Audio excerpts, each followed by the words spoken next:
जी अस्सलाम वालेकुम दोस्तों, अज का साडा टॉपिक जनाब अहमद डोगर साहब ने सामने।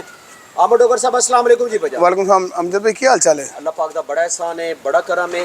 अच्छा अहमद डोगर साहब, सब तो पहले तो जनाब साड़ी दुआ है कि अल्लाह पाक तुहानू कामयाब करे इस नए सैटअप के उत्ते। आमीन जी। ते सैकेंड ही कि अमर साहब मौसम चेंज हो रहा जी। और इस चेंज मौसम दे विच जानवरां नू किहड़ी खुराक देनी चाहिए? अमजद भाई, जिस तरह के मौसम हुण चेंज हो रहा है, अप्रोक्सीमेट अक्सर जगह ते ना रात के टाइम सर्दियां आ गई ने। हाँ जी। रात में सर्दी ला, सब तो पहले तो कोशिश है करो कि जेडे जानवर रखे ने हुण रात के टाइम शैड के थले रहना। को बेशक बंद करो या ना करो, कम से कम तुहाडे जानवर शैड के थले रहन ताकि उन्होंने ते ओस ना डिगे। अगर उन्होंने ते ओस डिगेगी तो तुहाडा जान, हाँ जी जी बिल्कुल इस तरह जी। अगर उन्होंने ते ओस डिगेगी तुहाडा जानवर ऑटोमैटिकली बीमार होएगा। ठीक है। उन्होंने की बुखार होएगा अपना? आजकल हर जानवर तुसीं देखो ना, यकदम पता लगता पे जानवर ठीक है, घंटे बाद पता लगता पे जानवर 105 बुखार है। उसकी रीजन है ये अच्छा कि जानवर नूं असीं एहतियात नहीं करते भी, असीं खुले छड्डे ने। वो हुंदा कि जानवर रात नूं बाहर बैठ के उपर ओस पैंदी है। अच्छा। तो वो सारा निज़ाम खराब हो जाता जानवर का। जबरदस्त हो गया।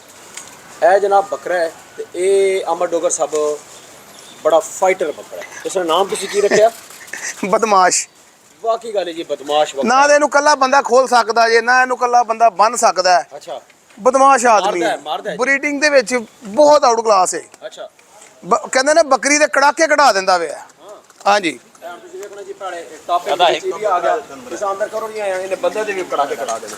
ए हुणे अंदरों बाहर निकला दोबारा अंदर इहनूं वेखो ना क्यों। जाओ जी अंदर, अंदर ले जाओ जी। टॉपिक पे आने आमिर साहब, इस मौसम के हवाले ना मजीद थोड़ी डिस्कशन कंटिन्यू करो। ये मारदा भी है जी, मारदा ठाक मारदा है। मारदा जरूरत तो ज्यादा मारदा है। अच्छा ठीक ठाक अमजद। अच्छा जी आमिर साहब। हाँ जी। आमिर साहब टॉपिक कंटिन्यू करो जी। हाँ जी। अच्छा अमजद भाई देखो, ब्रीडर जेड़ा ना, टॉपिक तो थोड़ा हटना पिया मैं। ब्रीडर जेड़ा ना वो अग्रेसिव अच्छा लगता है। हाँ जी, ब्रीडर की खूबसूरती अग्रेसिव होना। हाँ जी, लेकिन ब्रीडर अग्रेसिव हो ये भावे स्रोतो भी टप आवे बदमाश आदमी। ये देख। अच्छा आमिर साहब कंटिन्यू जी। हाँ जी। अच्छा अमजद भाई, इस मौसम कोशिश करो कि अगर ते अपने जानवर जेड़ी तुसीं खुराक देनी है ना, अच्छे तरीके ना पहले सबक सारा झाड़ लवो। अच्छा। अगर मुमकिन हो सके तो उन्होंने धो लवो तुसीं। अच्छा। धो के अद्धा घंटा धुप्पे पा खुशक करके दिओ। ठीक है, उहदे नाल जानवर जेड़ा ना बीमारी की रेशो घट जाएगी। अच्छा। दूसरा, गंदम अगर तुसीं देनी है धो के खुशक करके देनी है। इस मौसम दे विच? इस मौसम चने तुसीं सुके पा सकदे विच। अच्छा। ठीक है, उस तो बाद तुसीं वनडे तो बाद तुसीं दोबारा फिर जानवर नूं सबक चारा दिओ, साफ सुथरा। अच्छा। गंदा चारा नहीं देना तुसीं जानवर नूं। अच्छा। जानवर जेड़ा तुसीं गंदा चारा दोगे तुहाडा जानवर जेड़ा है ना बहुत पीछे चला जाएगा जी। जबरदस्त हो गया जी। ये आमिर साहब के जनाब तजर्बात असीं तुहानूं इस वीडियो दे विच दस रहे हैं। आमिर साहब खुश खुराक दे विच जी तुसीं की जानवरां नूं दे रहे हो? असीं खुश दे रहे जानवर नूं गंदम, अच्छा। चना, बस गंदम और चना। जबरदस्त। असीं गंदम भिओ लैंदे, पहले एक घंटा भिओ ली दी है, उस तो बाद उन्होंने खुशक कर लीदा है। खुशक करके ते दोबारा से जानवर नूं दे दिंदे असीं। इस नए सैटअप के बारे थोड़ा जा आमिर साहब दोस्तों नूं गाइड करो जी। अमजद भाई, हजे नया सैटअप जेड़ा ना कंप्लीट ही नहीं है। लोकेशन? लोकेशन सोजो वाटर पार्क के ओपोजिट साइड ते वे एक कंप्लीट होएगा। इनू हजे कोई हफ्ता 10-15 दिन लगणगे। अच्छा। जो मुकम्मल हो जाएगा फिर तुहानूं बुलावांगे इंशाअल्लाह, फिर एक प्रॉपर वीडियो बनावांगे इहदी इंशाअल्लाह। ये जगह आमिर साहब कितनी है तकरीबन? कनाल जगह है जी। एक कनाल जगह। हाँ जी। जबरदस्त। ये जनाब सोजो वाटर जड़ा लाहौर सोजो वाटर दे ओपोजिट।